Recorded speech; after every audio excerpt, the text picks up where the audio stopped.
Hello students, all of you are warmly welcome in this YouTube channel that has been planned to provide you classes in English, online classes in English that from Amal Common Group of Schools. So students, from today we are going to start our literature portion. We are taking the first chapter in prose, that is the portrait of a lady. This chapter was written by Khushwant Singh. So let us try to know something. Let us have an idea about the author. Khushwant Singh is a famous Indian writer of English. He was born in 1915 and received his education in Lahore, Delhi, and London. He is often referred to as a versatile raconteur, humorist, commentator, editor, short story writer, and a novelist. He has an easy narrative style.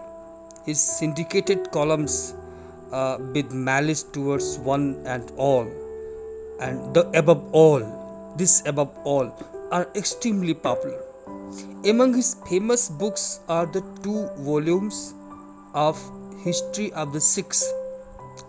His novel A Train to Pakistan, based on turmoil and trauma of the partition of India and Pakistan, has been made into a full-length feature film. He primarily writes about his perceptions and interactions with places and people he has come in contact with. The Portrait of a Lady, the chapter that we are having in our syllabus, is autobiographical in nature as it describes the author's association with his grandmother and changes that come about in the relationship. It is a loving tribute from a grandson to his grandmother, where he reminisces about the emotional bond he shared with her. ये जो आपका chapter है आपके syllabus में, the portrait of a lady, एक autobiographical nature में लिखा गया क्योंकि ये जो है ऑथर का उनकी ग्रैंडमदर के साथ जो रिलेशन था और समय के साथ जो उनके संबंध में जो चेंजेस आते हैं उनको जो है दिखाता है.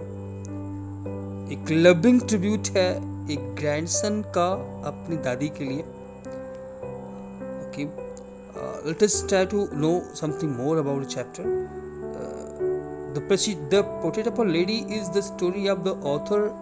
He describes his relationship with his grandmother over the years. कई सालों में बचपन से लेके जब ऑथर का बचपन था उस समय से लेकर के दादी माँ के डेथ इन पूरे टाइम पीरियड में उनका रिलेशन और उनके रिलेशन जो चेंजेस आए हैं उनको डिस्क्राइब करता है ये chapter. He pens down her daily activities and how she evolved as a character as time passed by. He explains her appearance which helps create an image in the reader's mind. वो अपनी दादी माँ का जो है appearance explain करते हैं जो कि रीडर के माइंड में जो दादी का एक इमेज होता है वो हमारे सामने प्रोड्यूस करता है.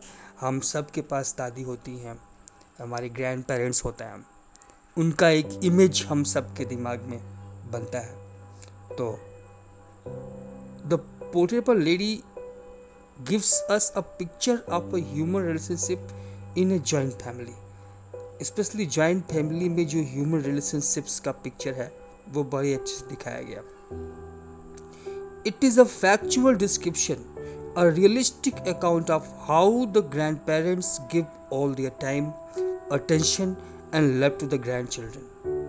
बड़े अच्छे से दिखाया गया कि grandparents अपना टाइम, अपना फुल अटेंशन, अपना लव अपने ग्रैंड चिल्ड्रन को देते हैं. The description of the author's grand mother is deeply moving with the touch of humour and poetry in it. Author ने आप देखेंगे कि जो है अपनी ग्रैंड मदर को जब वो डिस्क्राइब करता है तो उसमें ह्यूमर भी लाया है, पोएट्री भी शामिल किया है. She was so old that she could not be older. दिखाया उसने कि ऑथर ने कि उसकी दादी माँ इतनी बूढ़ी थी कि अब इससे ज़्यादा बूढ़ी वो हो नहीं सकती. Okay. It was difficult to believe that she once used to play games as a child. और इतने अब चूंकि बचपन तो ऑथर ने देखा नहीं था दादी का, वो तो अपनी दादी को दादी की एज से ही देख रहा है. I mean, जब वो बूढ़ी हो चुकी है तभी वो पैदा होता है, तो उसने अपनी दादी को तो बूढ़ा ही देखा है. तो उसके लिए ये इमेजिन कर पाना कि या ये जो है सोच पाना कि उसकी दादी माँ कभी बच्ची थी, कभी वो खेलती थी, कभी उनके ऐसा कुछ भी इमेजिन कर पाना उसके लिए मुश्किल है, डिफिकल्ट है. Okay. So it was difficult to believe that she once used to play games as a child and was even young and married. She seems to have stopped growing older. In the village, she was left alone with her. She was left alone with her little grandson. She was religious-minded. She was all the time telling the beads of rosary. She took the child to temple school. Inside she read his holy books. While returning home, she fed the village dogs. In the city, she began to feed the sparrows because she got a separate room to live, and there were no dogs. In the last page, she received the author warmly when he returned home from abroad. She sang his homecoming and beat the drum. She was taken ill and she died. Even the sparrows went into mourning and crowded around the dead body. Such was that lady with the noble soul. हमने जो अभी एक introductory जो है आपको बातें बताई, इसमें हम लोगों ने देखा कि जो है ग्रैंड माँ का जो प्यार था अपने ग्रैंड चाइल्ड के लिए, वो उनका जो रिलीजियस माइंड है, वो उनके सोल का नोबलनेस, और हाँ वो स्पैरोज को फीड करती थी, डॉग्स को फीड करती थी. Such was that lady.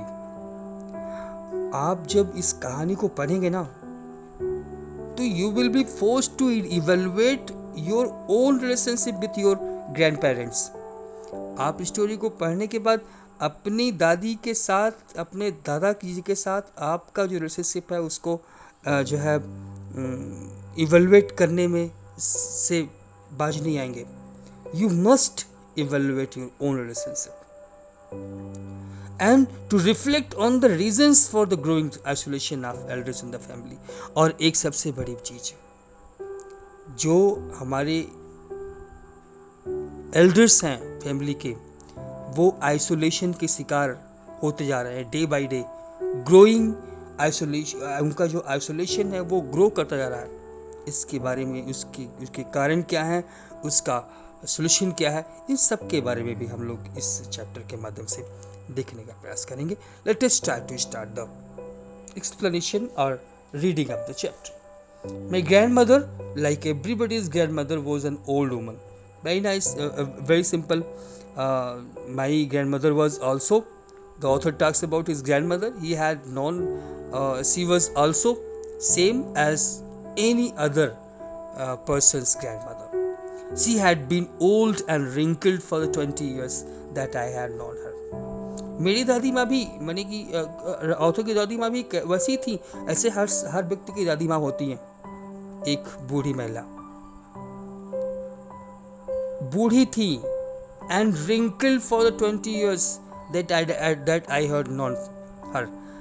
Author इन 20 सालों में जो ऑथर जानता है अपनी दादी को, उसमें अपनी दादी को ऐसे ही बूढ़ा पाया है, wrinkled face वाला.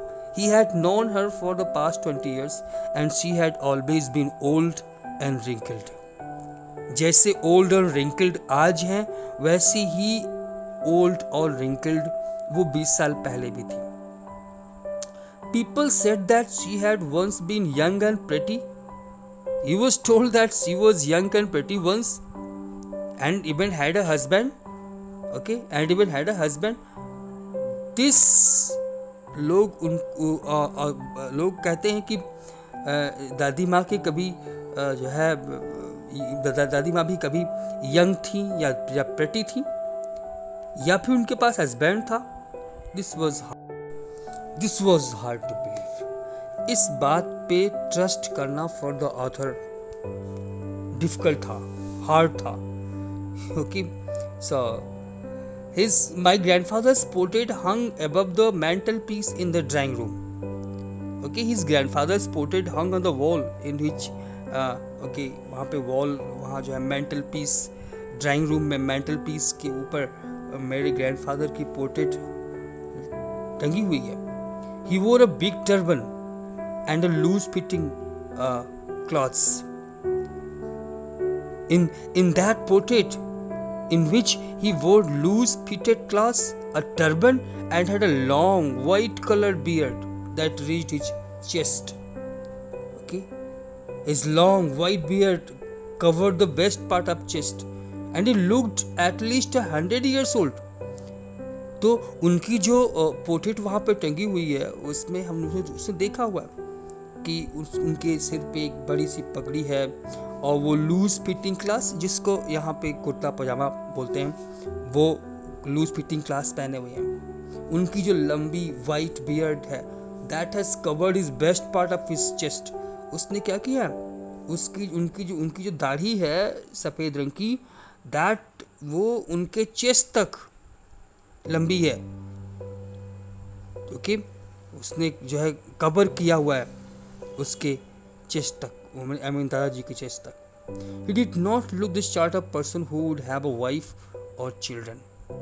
He also appeared very old, and the author thought that he was someone who would have many grandchildren but not a wife or children. Okay, उनको देखने से लगता नहीं कि इनके पास कभी वाइफ रही होगी या बच्चे रहे होंगे. He looked as if he could only have lots and lots of grandchildren. उनको देख के यही लगता है कि ये ऐसे व्यक्ति हैं जिनके पास हर समय से ढेर सारे पोते पोतियाँ, ग्रैंड चिल्ड्रन ही रहे होंगे. उस पर my grandmother being young and pretty, the thought was almost revolting. The author could never imagine that once his grandmother was young and pretty. ये बात कि उनकी दादी माँ कभी यंग थी या प्रेटी थी. The thought was almost revolting. ये थॉट जो है हर समय रिवोल्टिंग ही रहा है. I mean, this was not acceptable in any way. Author के लिए इस बात को स्वीकार करना कभी भी पॉसिबल नहीं हो पाया कि वो कभी यंग थी या प्रेटी थी. She often told us of the games that she used to play as a child. Okay, so the author could never imagine that once his grandmother was young and pretty, he could not connect to this idea. She used to tell him his cousins about her childhood memories, like the games she used to play as a child. वो अक्सर बताती थी कि किस प्रकार से वो जो है जब वो छोटी थी तो गेम्स खेला करती थी. That seemed quite absurd and undignified on her part. Okay, they found these stories illogical and disrespectful. लेकिन ऑथर के लिए वो हर समय एब्सर्ड ही लगी है या अनडिग्निफाइड स्टोरीज ही रही हैं. And we treated it like the fables of the prophets she used to tell us. हम लोगों ने कभी इस पे ट्रस्ट नहीं किया क्योंकि ये एकदम इलॉजिकल लगती थी, डिसरिस्पेक्टफुल लगती थी, because it was beyond their imagination to think that grandmother was once a child. क्योंकि ये ऑथर के इमेजिनेशन से परे था ये बात सोचना कि ग्रैंडमदर भी कभी बच्ची रही होंगी एंड प्लेड सच गेम्स, और ऐसा गेम भी जो है वो भी खेल सकती थी. नहीं, they thought that her life's stories were like the other moral stories which she used to tell them. Author को उनकी दादी माँ की अपनी जीवन की रियल इवेंट्स को जब बताती थी तब भी वो उसको जो है अदर स्टोरीज की तरह, जैसे कि प्रॉफिट्स और सेंट्स की कहानियाँ सुनाती थी, बस वैसे ही लगती थी, कभी भी ट्रू नहीं सेंस की ऑथर को.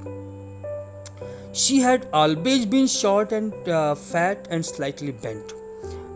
अभी जो है here upon the author is his grandmother was short, fat slightly bent in posture, and her face had lots of wrinkles. Okay, she had always been short. वो हर समय से छोटी रही हैं, उनकी हाइट ज़्यादा नहीं थी, शॉर्ट रही हैं, मोटी सी, थोड़ा सा झुकी हुई, slightly bent. Her face was a crisscross of wrinkles running from everywhere to everywhere. Okay, I mean her face was wrinkled face. It had lots of wrinkles. उनके चेहरे पे ढेर सारे wrinkles रहे हैं, हर तरफ क्रॉस करते हुए. No, we were certain she had always been as we had seen her. नहीं, हमें पूरा विश्वास था कि वो हर समय ऐसे ही थी जैसा कि उनको हम लोगों ने देखा है. कैसे देखा है? ओल्ड. हमने उनको, ऑथर ने उनको कैसे देखा है? ओल्ड देखा है. सो टेरिबली ओल्ड.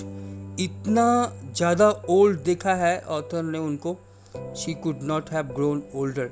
इतना ओल्ड कि इससे ज़्यादा ओल्ड वो हो सकती ही नहीं है.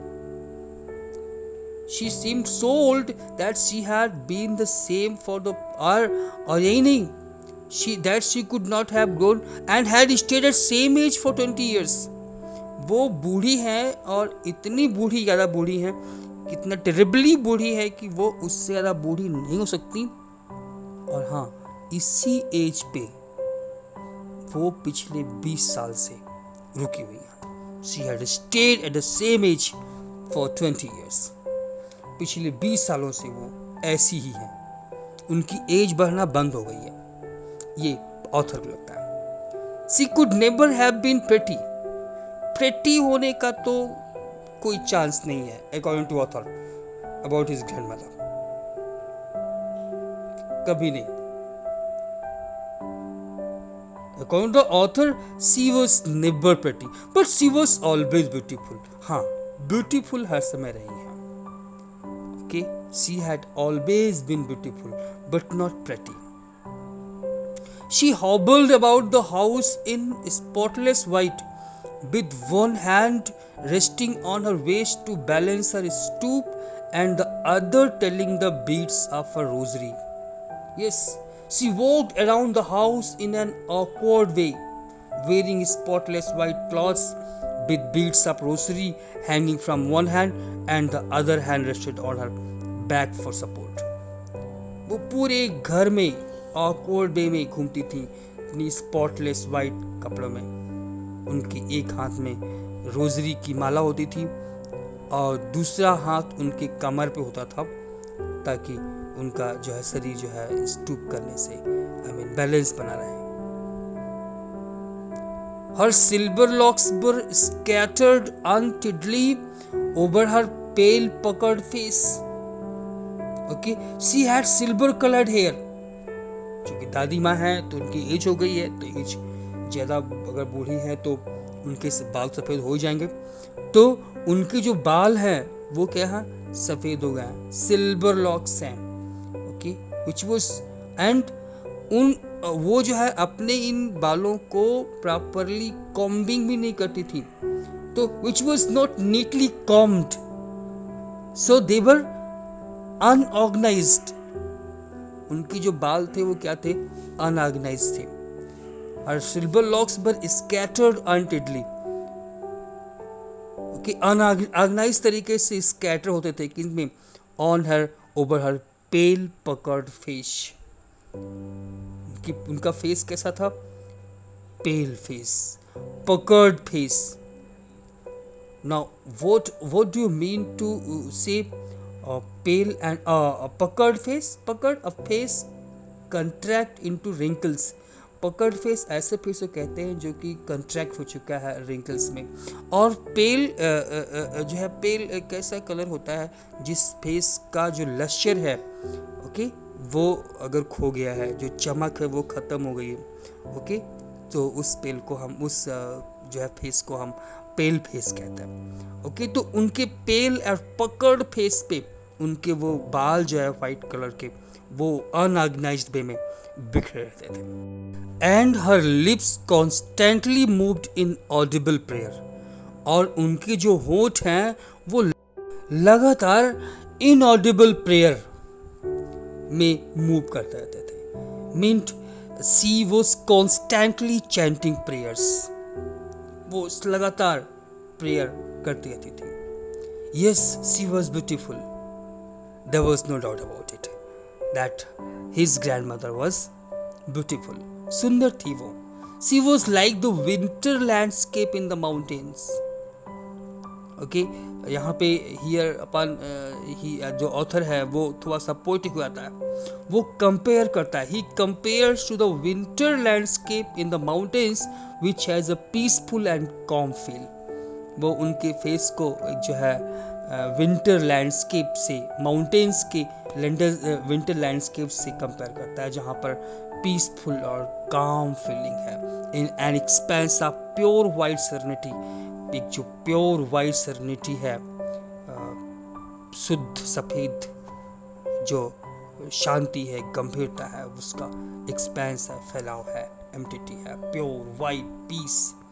She was a live example of a pure white peace, emitting entity, breathing peace and contentment, जहाँ पे शांति है और संतोष है।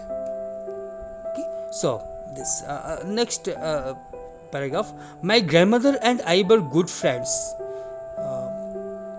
Author and his grandmother both were very good friends.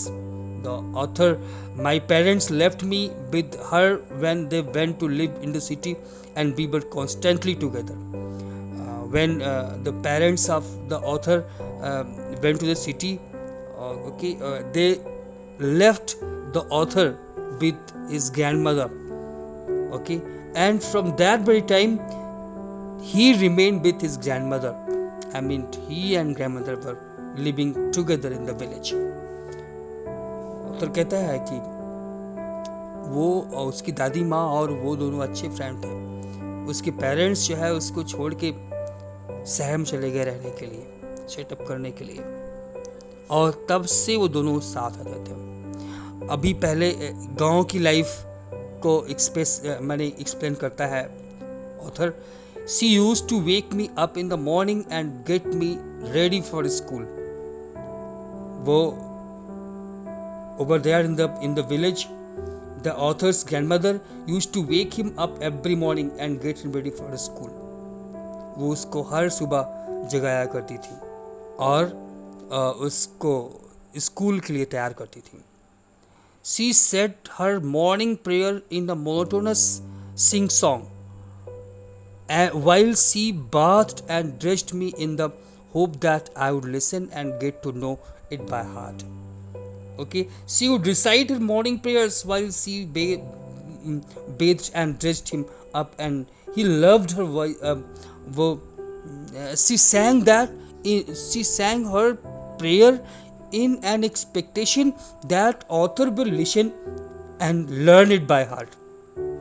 वो अपनी मोनोटोनस सिंग सॉन्ग में मॉर्निंग प्रेयर गा के गाती थी, और जब वो नहा रही हैं या फिर उसको कपड़े पहना रही हैं, उनको एक होप होती थी कि वो मैं ऑथर जो है वो उनके गानों को, उन प्रेयर को सुनेगा और उसको लर्न कर लेगा। I listen because I loved her voice. Author listened the prayer very well. Why? Because he loved the voice of his grandmother. उसे अपनी ग्रैंडमदर की आवाज पसंद थी, इसलिए वो सुनता तो खूब था, अच्छे सुनता था, but never bother to learn it. But he never bother to learn the prayer. कभी उसने मेमोराइज करने का प्रयास नहीं किया। You did not try to memorise a word of that what she spoke. उसका एक शब्द भी लर्न नहीं किया उसने। Then she would fetch me wooden slate which she had already washed and plastered with yellow chalk. Okay, and she would make these things ready, his things ready, like wooden slate, a tinny, a turning pot. I mean, उसके गांव में पढ़ने के लिए उस समय ये बात तब की है जब हम लोगों की तरह बुक और कॉपीज और पेन और ये छोटे बच्चों के लिए नहीं थी। तो छोटे बच्चे शुरुआत में लकड़ी का एक लकड़ी का एक जो है स्लेट हुआ करता था, और उस पे जो है येलो चौक से वो प्लास्टर किया जाता था, और उस पर जो है बच्चे लिखते थे जो है चौक से, वाइट चौक से लिखते थे या किसी और चीज़ से लिखते थे। तो जो भी चीज़ें उस ऑथर के स्कूल के लिए ज़रूरी थी, उन सब चीज़ों को उसकी दादी माँ उसके लिए रेडी करके रखती थी। Okay, like yellow that wooden slate, a tiny earthen ink pot, छोटी सी मिट्टी की ink pot, and a red pen, और रीड की बनी हुई पेन, और उन सब को tie them all in a bundle, उन सब को एक बंडल में बांध के वो जो है ऑथर को हैंड ओवर करती थी। After a breakfast of thick stale chapati with a little butter and sugar spread on it, सुबह सुबह उसको जो है ब्रेकफास्ट में क्या मिलता था, मोटी सी शाम की बनी हुई स्टेल चपाती, इस पे हल्का सा बटर लगा हुआ और उसके ऊपर शुगर स्प्रेड। वो ब्रेकफास्ट करके the author used to go to school, author school जाया करता था। She carried several stale chapatis with her for a village dogs, और वहाँ पर जो है वो गांव के कुत्तों के लिए, विलेज डॉग्स के लिए वो कुछ एक चपातीज लेके आती थी, ओके, उनको फीड करने के लिए। So students, this was the first part of this chapter. We shall continue with its second part in the next class. Thank you. Have a nice day.